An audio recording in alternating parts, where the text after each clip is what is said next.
What is up, guys? It is the Bluebloods here, and we kick off our week 2 preview with one of the biggest games of the weekend, which we have the number 11 Oregon Ducks traveling to Columbus to go into the Horseshoe Man, take on the number 3 ranked Ohio State Buckeyes. And I am so pumped for this matchup. I think it's going to be an absolutely outstanding game. And right now, as y'all see at the bottom, Ohio State is a 14.5 point favorite as we're recording.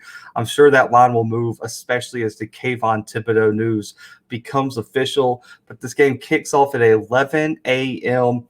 Central Time on Fox, 12 p.m. Eastern Time. And if you're way out there on the West Coast, I'm sorry, you better get up early. But for me, I think this is my pick for the biggest matchup of the weekend, and I think it could shake up the Big Ten and the Pac-12 championship races, and probably really and truly determine the Pac-12 shot at a college football playoff berth, especially with Clemson losing last week. Now, some of the storylines going into the week are Ohio State came out of week 1 with a huge conference road win over Minnesota. They had an explosive second half and really made a statement with their athletes on both sides of the ball, especially at wide receiver. In the second half, no one could see Chris Olave in open space. Mayan Williams made play after play on the ground, and that offensive line kept CJ Stroud completely clean with no sacks given up. So Ohio State's rolling. They jump up to the number 3 team in the country, and they are right in the driver's seat to win the Big Ten right now and also get a shot at the college football playoff. Now, Oregon, on the other hand, came out of week 1 with a win over Fresno State, but how close this game was down the stretch, and then also Kayvon Thibodeau in a walking boot raised some major concerns for the Ducks going into week 2. Now, right now, as I'm recording, Kayvon Thibodeau was still the number 1 starter at that joker position for the Oregon Ducks. So all reports indicate that he is most likely at least going to suit up and try to play. We are going to find out more later today on Wednesday as this is released about, his availability for the game. And also kind of as we get closer to game time, I'm assuming it's going to be a game time decision, but knowing him, knowing this team, they're probably going to suit him up because this is one of the biggest games of the year. And if they can get this upset, it sets Oregon up to really make a strong run at the college football playoff and be one of the biggest wins of the year. Now, what are the keys for Ohio State?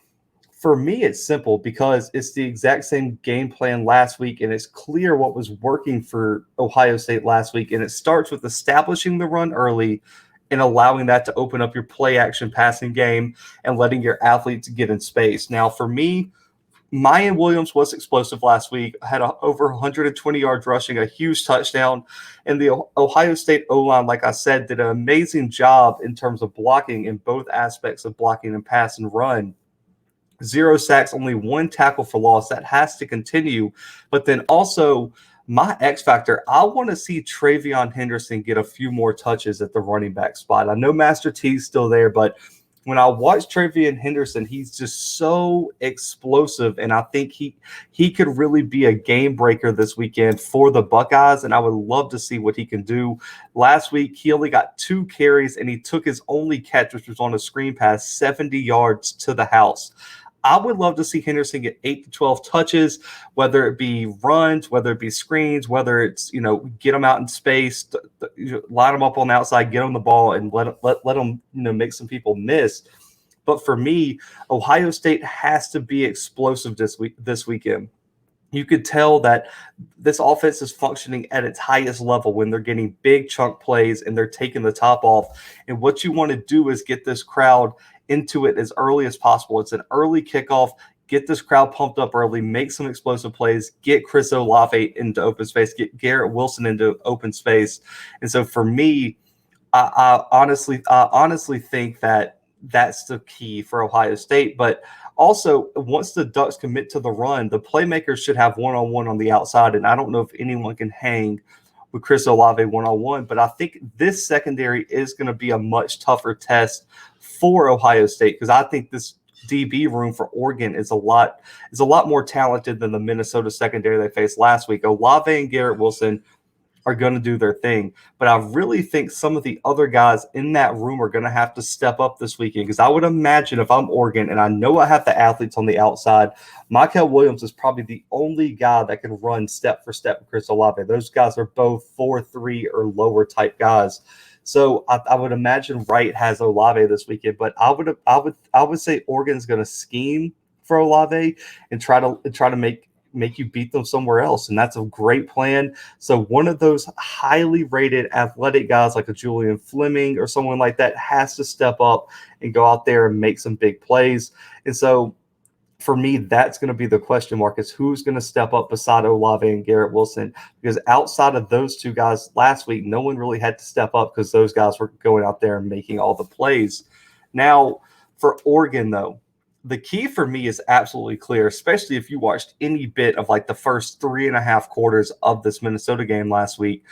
Run the damn ball. Just establish the run. That's easily the number one thing for Oregon. Minnesota at times was able to control the line of scrimmage, and Mo Ibrahim was able to almost single-handedly carry the Gophers into their halftime lead in a competitive third quarter before he went down. Sadly, he ruptured his Achilles, so he'll be out for the season. Wish him the best. But for me, Oregon has all the tools to replicate this strategy. I think they might even have a chance to be more explosive because they have kind of a two-back system where both of the guys can carry this offense. And also their O-line is right on par with Minnesota's, and they have a very upperclassman-heavy offensive line, even after losing Penei Sewell.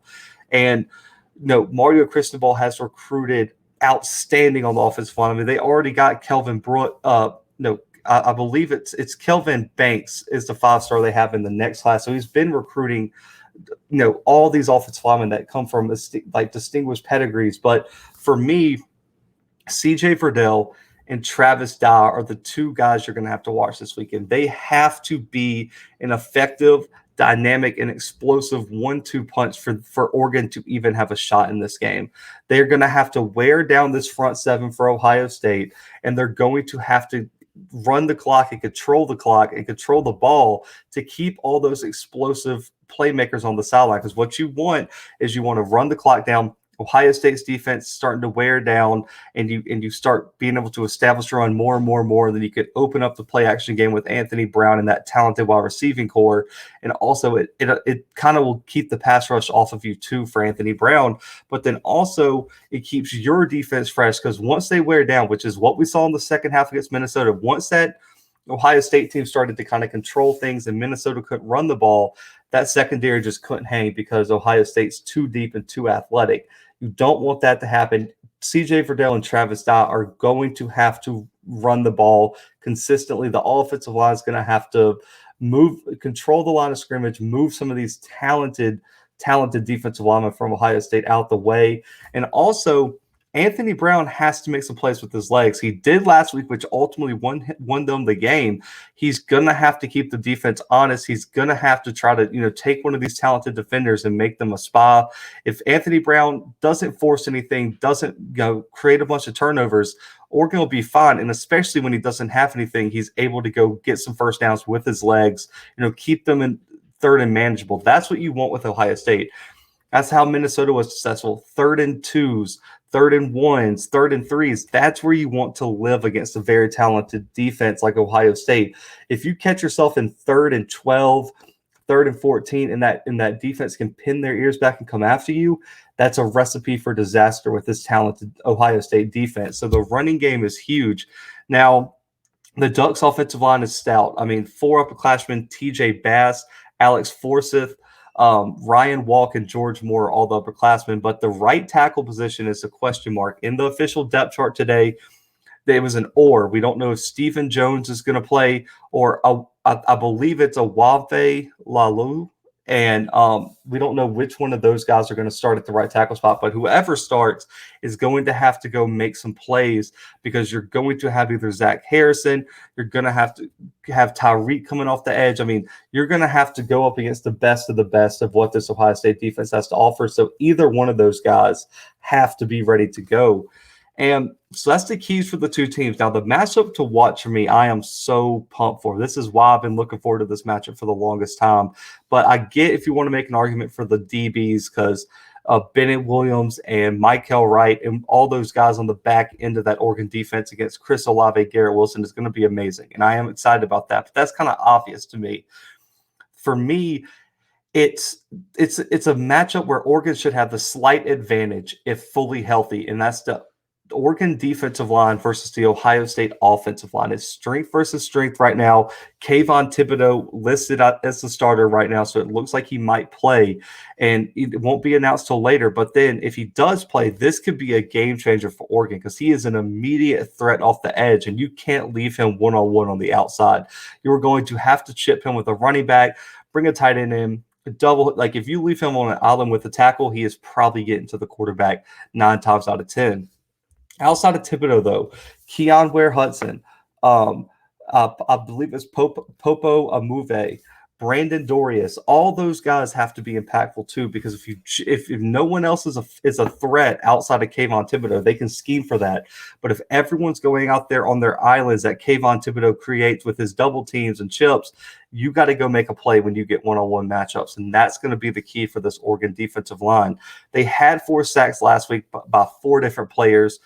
But it's not all about sacks for me. The reason I picked this matchup, and it's something Minnesota wasn't able to do, especially in the second half, and that's why they ended up losing this game, is they have to get that internal clock for CJ Stroud ticking.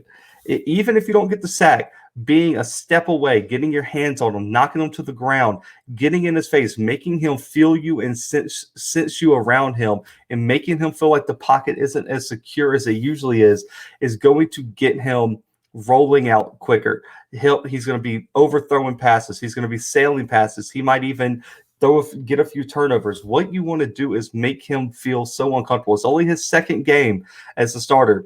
That's the key. If you make CJ Stroud uncomfortable, it takes away all the weapons on the outside because they rely on CJ Stroud to get them the ball. If you can disrupt him, you can disrupt this Ohio State offense. And that's going to be the key for Oregon, is getting to CJ Stroud, not just sacks, but make him feel you all game and make that internal clock in his head from the first quarter on tick a little bit faster than it did last week against Minnesota. And that is why this matchup is so important. Now, easier said than done. I've already mentioned on this show, Ohio State's offensive line is legit. They probably got 3-4 real NFL prospects on that offensive line. They had 0 sacks last week. Nobody on Minnesota's team was even, I guess, an above average pass rusher coming into the game, or not even an established pass rusher. But the O-line is absolutely loaded with talent. Both of these units are legit. You look at Munford, you look at Pierre Friet as the tackles. Those guys are legit. So it's going to be NFL matchups across the board when this offensive line for Oregon and this defensive line for Oregon and this offensive line for Ohio State matchup. So that's the matchup I'm watching. Whoever wins that matchup is going to go a long way in determining who wins this game. And so it's time now. This point spread, like I said, 14.5 for Ohio State. I don't like week 1 overreactions, and a lot of people do that. I don't put as much stock into that Fresno State close game as some people do for Oregon. Oregon was dominating that game. It's like 21-6. They're about to go up again. And you could kind of tell they took their foot off the gas, and then Kayvon Thibodeau gets hurt. And they had a lot of energy drained from that team. And Fresno State has been playing outstanding football this year anyway. That team was one of the Mountain West contenders last year. So for me, I'm going to say Oregon's better than what they showed last week. And I think this game will be close, but for me, have questions about Anthony Brown's ability to carry this offense if Ohio State can shut down the run, and also Kayvon Thibodeau's health, even if he's 75%, is a question for me. So right now, I don't think the spread hits right now.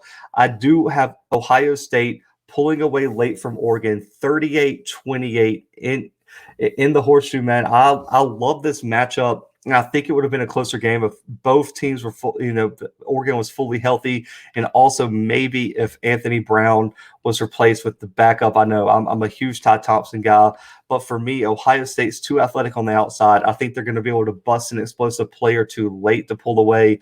I don't know if that pass rush is going to be the same without Thibodeau taking all that attention. So for me, a 10-point win for Ohio State at 11 a.m. on Saturday. 38-28 over the Ducks for the Buckeyes. But guys, I appreciate y'all tuning in. If you're new, hit that subscribe button, like the video, man. Appreciate any and all support y'all can offer, man. I'd love to have y'all subscribe. That way y'all can check out all the amazing content we got. We'll have a playlist for all our week 2 previews. This is the first one. We got some more dropping today, and we have a bunch dropping up until Saturday. So make sure to subscribe and spread the word. Tell all your friends about the channel, man. Send them over here. We'd love to have them. But guys, comment your score predictions below. If you're still here, comment your score predictions below. Let me know what you think about the matchup. But guys, Ohio State 38, Oregon 28 is my official prediction. But for right now, for the Blue Bloods, we are out.